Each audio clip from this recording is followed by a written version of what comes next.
Good morning. May it please the court. Raul Espinosa, on behalf of the defendant, appellant Jorge Sanchez. We're here on Would you like to reserve some time for rebuttal? Yes, I would like to reserve a couple of minutes, 2 minutes. Thank you. If I may.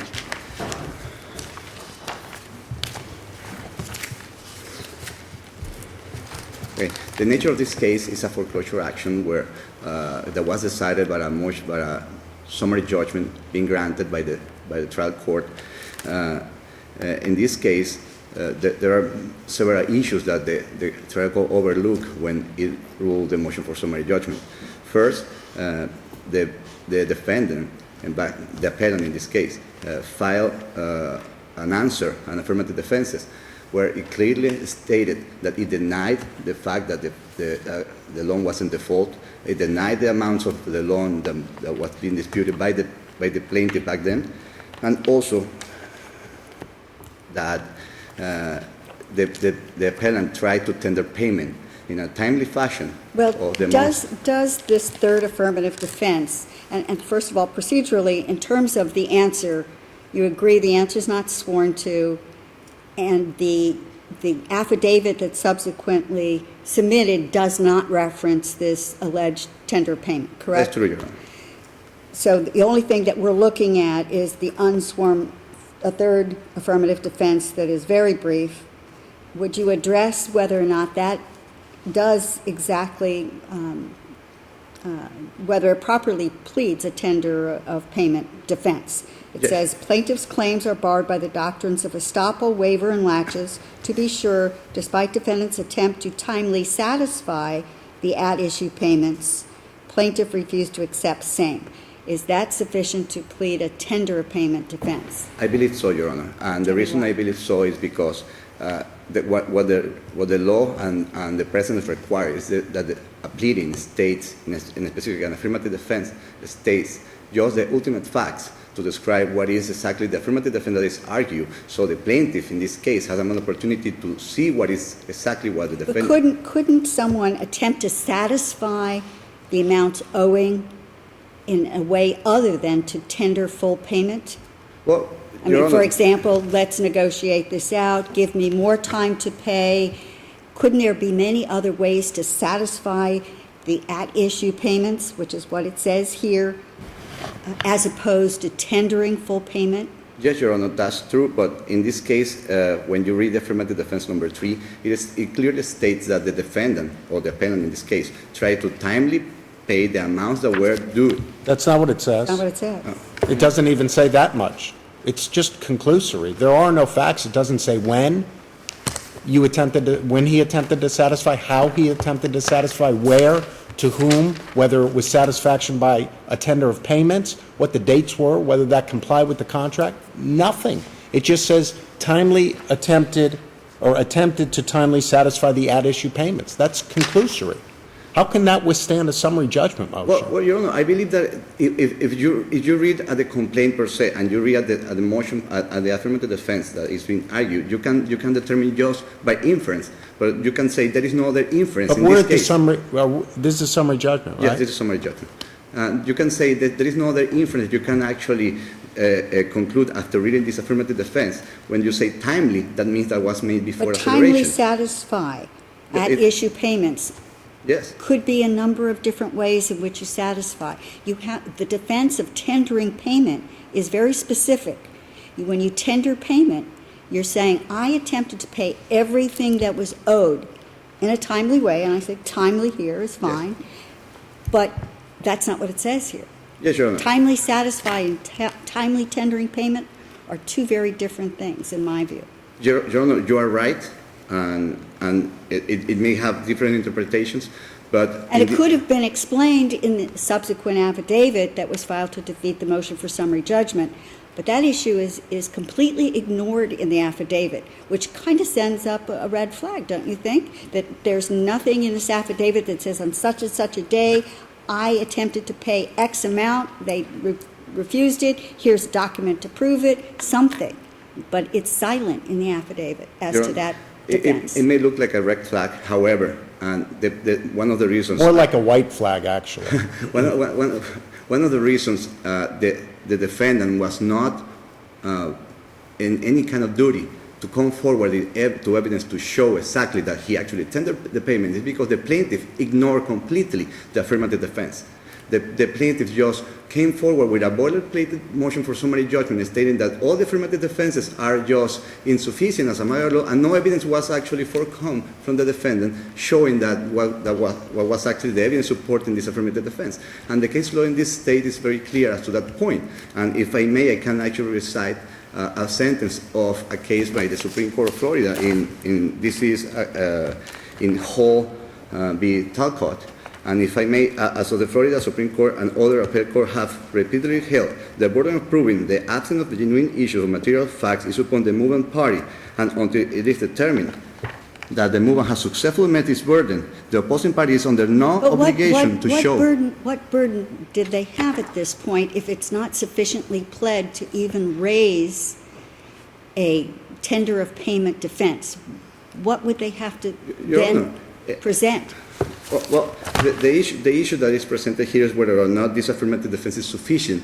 And the trial court evidently found it was insufficient and therefore was not even relevant to the motion for summary judgment, right? Well, actually, I wouldn't like to say what happened in the trial court but because we don't have the transcript. As a practical matter. As a practical matter, in this case, the trial court just ignored it because, unfortunately, the foreclosure matter are treated in a different way than any other procedure. So the trial court just look at the complaint, look at the motion for If we were to find that this allegation was conclusory and not even sufficient as a properly pled affirmative defense, then the trial court would have been correct in ignoring it. Do you agree? I disagree. The plaintiff did not actually argue that. I said, if we were to find Okay. that this affirmative defense was not even sufficiently pled to exist as an affirmative defense, then the trial court would have been correct in ignoring it on the motion for summary judgment.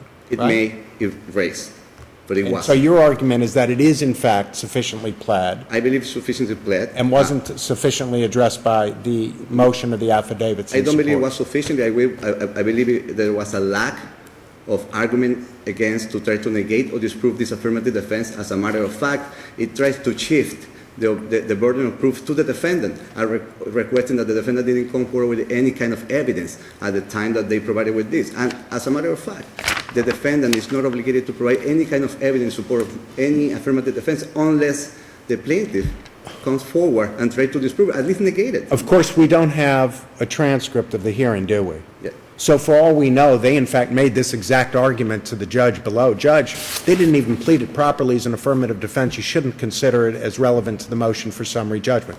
They could have made that argument, and the court could have agreed, for all we know, right? Yes, they But could. we don't have a transcript. Exactly. That's the reason I try not to argue those points here in front of you at this point. Okay. The second, just to finish with this issue.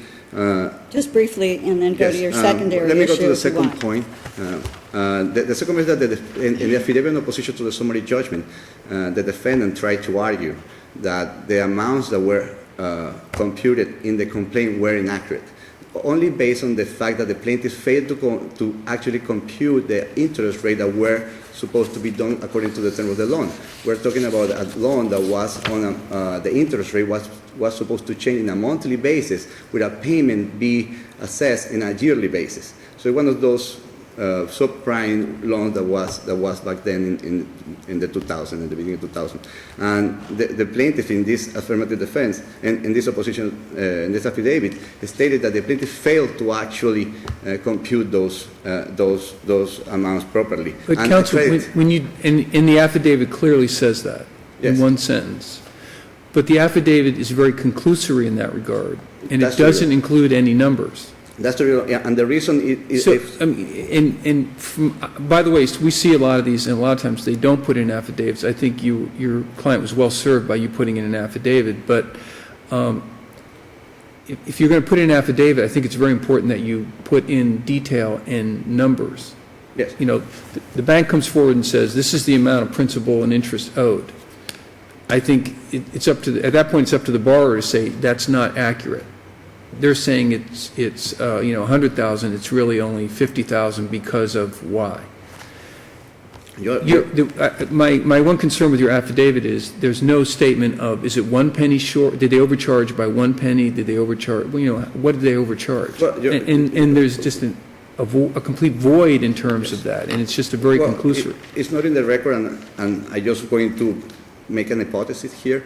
You're going to make, I'm sorry? You're going to make? It's not in the record, so. Well, then we probably don't need to know it. Exactly. Yeah. But what I want to say is that the plaintiff, during the motion for summary judgment, the No. defendant. We don't have a hearing transcript. Exactly. That's the reason I don't want to argue Then that. I don't think you should argue That's that. the reason. Whatever it is, I don't think you should I just want to argue. respond to the question in regards to why there was no any kind of figures in the affidavit. But we don't know why there was no figures, and for you to tell us, because you happen to have been at the hearing, would be inappropriate. So I Okay, don't think we that's the really reason. should know that. If you want your 2 minutes, then you should conclude at this point, because you're over your time. I can have only one, just 15 seconds. And when you read the final summary judgment, you're going to see that the numbers in the final summary judgment doesn't even comply with the numbers in the motion for summary judgment. So those numbers are not compatible with each other. The interests were overstated for over $10,000. That was not in the motion for summary judgment. That was something that was argued, but there is no record. Just for you to. Thank you.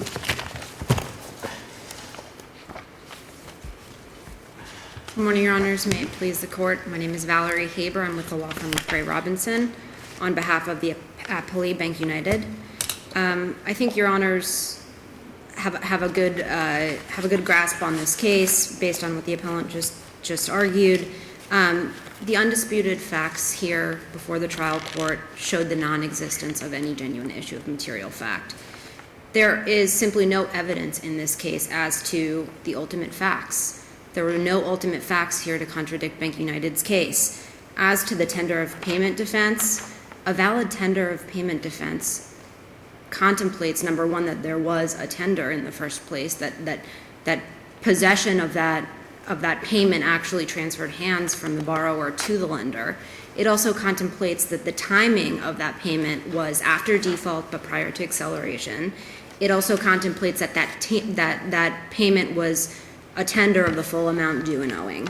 And it's Bankunited's position that we have no burden to affirmatively negate these affirmative defenses when they were insufficiently pled in the first place. Again, they're conclusory, they're legally insufficient, and as to the tender of payment defense, opposing counsel had the opportunity to set forth facts or submit evidence in an affidavit, in opposition to summary judgment, a copy of a check perhaps.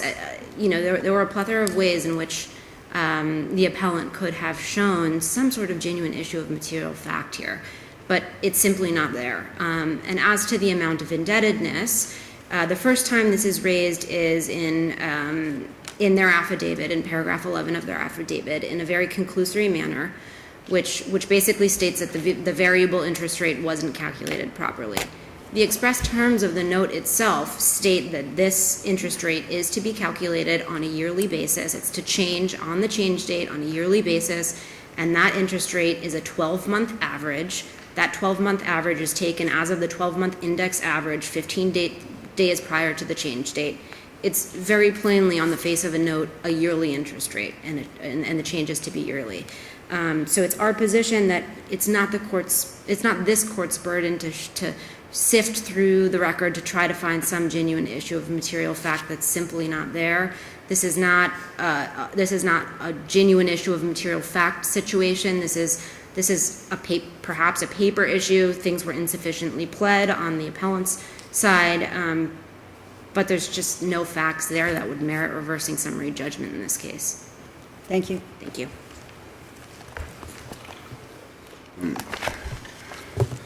Just to conclude, as stated before, we believe that the affidavit, the affirmative defense of tender of payment, it was, even though it was not what everybody would like to see, it actually stated ultimate facts. It was in a timely fashion. It was trying to satisfy the amounts that were due, and that is exactly what it says. It doesn't say more, it doesn't say less, and it says that the bank refused to accept the same.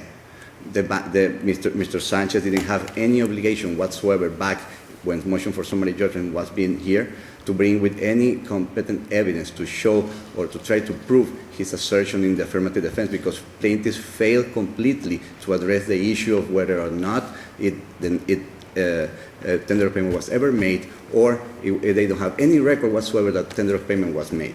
And this is exactly what happened in the case, and this is exactly what happened in your records. Now the appellee, in its ability instead to actually assert why the tender of payment defense was deficient, was not enough to come forward and stand in front of the trial court during summary judgment. And there is something that they didn't do in the pleadings, I didn't do in the motion for summary judgment, and as well as the defendant had an opportunity to come forward with evidence, it didn't do because he didn't have the burden or the obligation to do it.